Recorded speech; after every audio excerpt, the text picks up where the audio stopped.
Lahore high court ने परवेज इलाही को रिहा करने का हुक्म दे दिया। अदालत ने रिमार्क्स दिए कि इंक्वायरी करवाई जाएगी कि अदालती हुक्म के बावजूद किसके कहने पर और क्यों परवेज इलाही को गिरफ्तार किया गया। जस्टिस अमजद रफीक ने परवेज इलाही की नैब में गिरफ्तारी के खिलाफ दरख्वास्त पर समाअत की। नैब की जानिब से परवेज इलाही को अदालती हुक्म पर 11:50 पर अदालत में पेश किया गया। अदालत ने फौरी अबूरी रिलीफ देते हुए परवेज इलाही को नैब तहवील से रिहा करने का हुक्म दे दिया। अदालत ने करार दिया कि इंक्वायरी होगी कि अदालती हुक्म के बावजूद परवेज इलाही को क्यों गिरफ्तार किया गया। वाज़ेह रहे कि अदालत में गुज़श्ता रोज नैब प्रोसिक्यूटर ने यकीन दहानी करवाई थी कि परवेज इलाही को जुमे की सुबह 10 बजे पेश कर दिया जाएगा, लेकिन अदालती हुक्म के बावजूद एक मरतबा फिर परवेज इलाही को अदालत के रूबरू पेश नहीं किया गया। बाद असां परवेज इलाही ने कमरा अदालत में मीडिया से गुफ्तगू करते हुए कहा कि जब भी नून लीग आई है उन्होंने महंगाई ही की है। मुल्क का बेड़ा गर्क करके नून लीग की क़यादत लंदन भाग गई।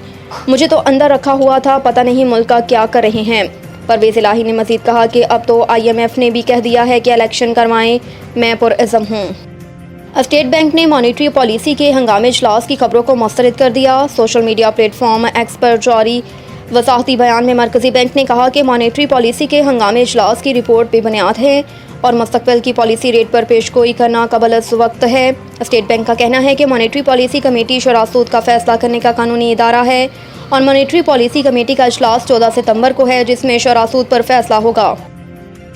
निगरान वज़ीर आज़म ने टैक्सों के नाहमवार निज़ाम को बिजली के ज़ायद बिलों की वजह करार दे दिया। एक बयान में अनवारुल हक काकड़ ने कहा कि निगरान काबीना में बेहतर लोगों का इंतखाब किया गया। मुल्कों पर मुश्किल हालात आते रहे हैं। 1970 में इसराइल में अफरात ज़र 1000% बढ़ी थी। उन्होंने कहा कि मौशी मसाइल के हल के लिए निगरान हुकूमत कोशां हैं और इस ज़मन में ख़ुसूसी सरमायाकारी सहूलत कौंसल का मकसद सरमायाकारी को फ़रोग देना है।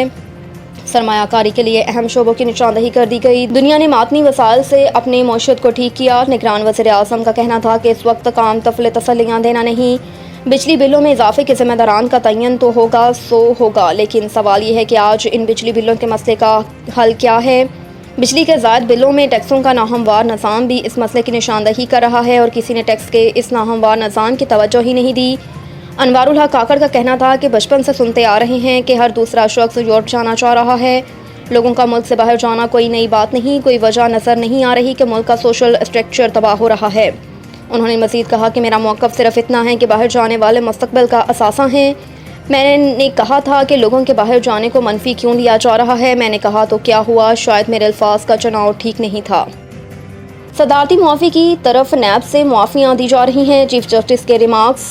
चीफ जस्टिस की सरबराही में कायम 3 रुकनी खसूसी बेंच ने नैब तरामीम के खिलाफ दरख्वास्त पर समाअत की। समाअत शुरू हुई तो चीफ जस्टिस ने चेयरमैन PTI के वकील से मुकालमा करते हुए कहा कि ख्वाजा हारिस से इजाज़त हो तो मखदूम अली खान से एक बात पूछूं। कल हमने तरमीमी कानून में एक और चीज़ देखी। MLA के तहत हासिल शवाहिद की हैसियत ख़त्म कर दी गई। अब नैब को खुद वहाँ सर्विसेज लेना होंगी जो महंगी पड़ेंगी। चीफ जस्टिस ने रिमार्क्स दिए कि आपने कल कहा था कि MLA के अलावा भी बैरून मुल्क से जायदादों की रिपोर्ट आई है, लेकिन कानून में तो इस ज़रिए से हासिल शवाहिद काबिल कबूल ही नहीं। नैब तरामीम के ज़रिए बैन अल-अक़वामी कानूनी मदद के ज़रिए मिलने वाले शवाहिद काबिल कबूल नहीं रहे। मखदूम अली खान ने कहा कि FPR को बैरून ममालिक से असासों की तफसीलात मौसूल हो जाती है।